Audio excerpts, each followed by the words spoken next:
Good afternoon. Ito po ang ating ginawang saging. Yan po, merienda time. Kakabsat, tignan nyo po yung aking ginawa. Saging po at saka glutinous at saka cheese. Meron din sugar. Merong mga masarap na ingredients. Egg. Ito, tignan nyo po, parang longganisa yung dating.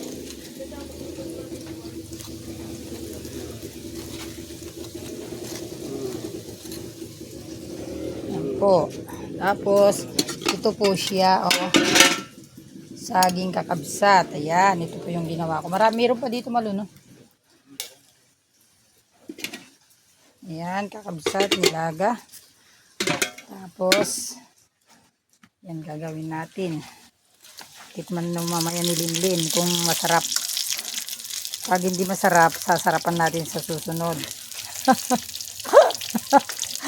Ras lang ito eh, ras. Pero tignan nyo po kakabsat, oh.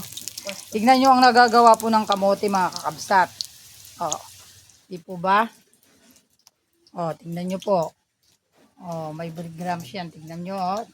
Pwede rin po itong gagawin po natin, lagay natin sa kakabsat, iyapan tayo J. Uben, tapno aging tinapay. May palaman na po yan. Oh. Ito po yung gawin natin pag awanti maramid di kakabsat, pag wala tayong ginagawa.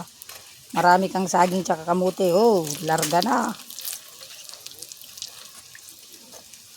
Ito na yung libre.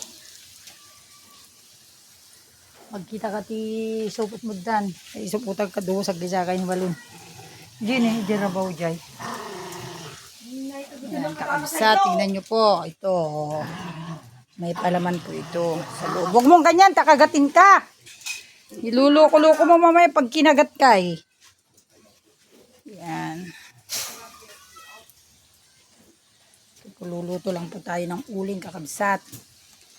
Tapos dito biyagid ito yung barley. Uling.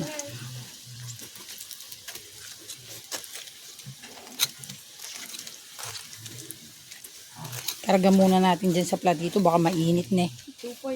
Baka dumukot. Ayan po. Ba. Puro na ay sabang yung prito mo.